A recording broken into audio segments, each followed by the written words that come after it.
Hello and welcome to episode 31 of Art Snaps.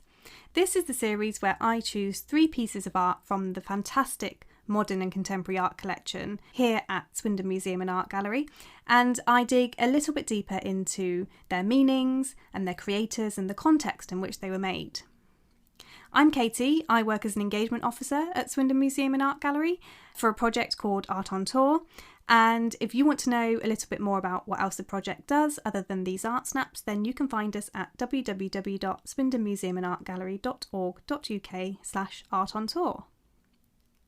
Today for this episode, I've selected 3 artworks around the theme of love, because at the time of recording it's February, the month which brings us Valentine's Day. But I've selected 3 artworks which I hope aren't too obvious and maybe put a bit of a different spin on this particular theme. So let's begin with Terry Frost's Grey, Red and Black Verticals from 1962. Now, if you've been a dedicated listener of Art Snaps since I began making them in April last year, then you'll know that I've already covered this fantastic painting.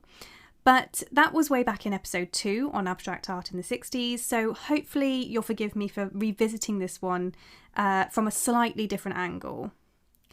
If you haven't listened to that episode, then you're likely intrigued to know what this painting has to do with love. Of course, it is an abstract painting, so there's no obvious intimate theme here, and it's not a particularly narrative piece, but there's a gorgeous quote from the artist which I want to start with, which is published in the catalogue alongside this artwork, where he says, quote, "It looks very much like a laying down grace to me, and I was obviously in love with her. I think it's all to do with love. Love of paint, love of black, love of love," unquote. So to me that speaks volumes about Frost's love of the stuff of paint and what it can do and the emotions that it can conjure. And I think it helps to imagine this painting at its original size because it's well over 1 metre wide, so that thin stain swooping across the centre of the painting, which is actually a thin stain of black, with those thick creamy black vertical lines going across it, is quite impactful. There's a great visual contrast there and a clear enthusiasm for the formal qualities that paint can achieve. So there's a lot to be said about the development of abstraction in painting in relation to this piece, but I won't go into that too much today just because I did cover that in episode 2, so if you want to listen to a bit more information on this artwork then you can certainly go back to that one. But what's intriguing for me here is that Frost compared the image to a grace lying down.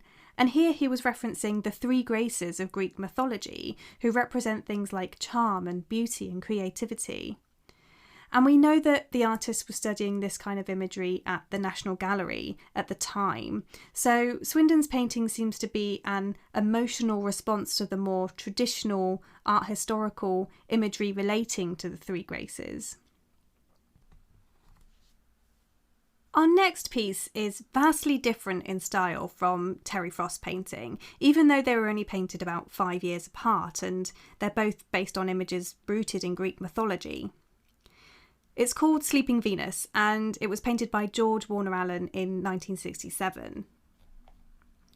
Warner Allen is an interesting artist to have in a modern art collection because he had no interest in the artistic developments like the kind we've just seen from Frost and his emotional abstract response. Instead, Warner Allen was a figurative artist whose work is firmly rooted in European classical tradition, in a sense that he was directly inspired by themes and narratives from ancient history and religion. And these were the kind of scenes that we'd be more used to viewing in an artwork painted in the 16th or 17th centuries, for example. And that's the case with this piece, which represents Venus, who's the goddess of love and sex and beauty and fertility. And you might also have heard her referred to as Aphrodite, which is her Greek name, but here Warner Allen uses her Roman name, Venus. And Venus is frequently represented in art, and she's often depicted as partially or completely nude. One of the most famous classical examples of this is the Venus de Milo from between 130 and 100 BC, which has been reproduced and reinterpreted numerous times throughout the centuries. But whereas the Venus de Milo depicts Venus standing, during the Renaissance in the 1500s, paintings of Venus reclining became very popular. These paintings often saw her rather seductively laying down on some kind of drapery, either within a landscape or sometimes within an interior space. And in fact, I'd recommend Googling Sleeping Venus by Giorgione from about 1510, because that kind of work allows us to understand the origins of Warner Allen's imagery and see that it isn't far removed from the traditional theme of the reclining goddess of love. But it does feel very contemporary.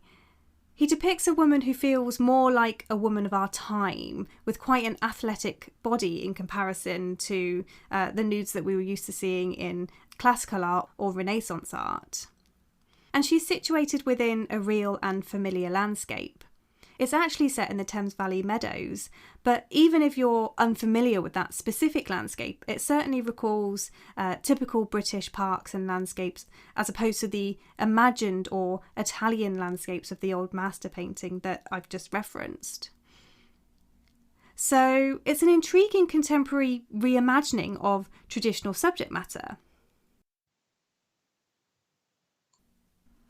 The next painting that I want to look at is Geoffrey Camps' The Sights of London, which was created in 1986. Geoffrey Camp was born in Suffolk in 1923 and actually just passed away last year, aged 96.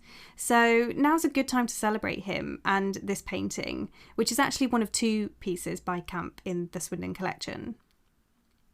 Camp was known in part for his interesting and unconventional compositions, where he would create a kind of space within the space of the canvas. And within that, he would paint sometimes quite lyrical and dreamlike images inspired by people and places. The Sights of London was created after his move to London in 1982 and is part of a series inspired by the River Thames. As you can see, Camp has painted the scene within a sort of oval frame, and there's quite a lot going on within that space, so let's break it down a little bit. In the background, we have a cityscape of London at night, with some recognisable landmarks, such as Tower Bridge and possibly St Paul's Cathedral just behind it. And in the midground, we have the rippling water of the Thames, which is reflecting the lights from the scene above. And it's quite beautifully painted with these expressive dabs and fluid strokes of paint. So it was a lovely piece of painting in itself. And in the foreground, to the left-hand side, there's a couple embracing, which is quite a common feature of Camp's paintings from this series. And it is, of course, the element of the painting that made me choose it for this talk about love in art. According to the artist, these figures don't represent anyone in particular. In his own words, they represent human relations, free of any kind of story. It's kind of unusual to see such intimacy in the context of an urban landscape, but it's those unexpected juxtapositions and visual eccentricities which make Camp's work so interesting. There is, of course, also a still life of half of an apple within the image, which is pushed right up to the picture plane. The apple itself can symbolise a variety of things, such as love and wisdom and joy. But on the flip side of that, it can also be about temptation, as we see in the story of Adam and Eve. It can be seen as a symbol of sin. The apple is also sometimes associated with female anatomy, particularly when it's represented as being sliced in half in this way. So certainly Camp may have been using it as another way to express sexual intimacy alongside that embracing couple. In fact, it's also interesting to know that the apple is an attribute of Venus, who is sometimes shown as holding one as a symbol of love and sexuality. So that's quite a fun link to the image of Venus that we've just looked at. I couldn't say whether or not Camp intended for this image to be about love, and I wouldn't want to, because I think the kind of enigmatic nature of his paintings are what makes them so special. But he certainly seems to be saying something about relationships and intimacy in this piece, and perhaps the relationships that we have with places too. And that's it for today's episode. Thank you so much for listening. I hope you've enjoyed it. If you have and you want to be among the first to hear when we release a new Art Snap, then please subscribe to Swindon Museum and Art Gallery's YouTube channel, or do follow Art on Tour on Twitter, which is at AOT Swindon, or Facebook at Art on Tour 2020, or Instagram at Swindon Gallery Art on Tour. Thanks again. Please do stay safe and keep each other safe, and bye for now.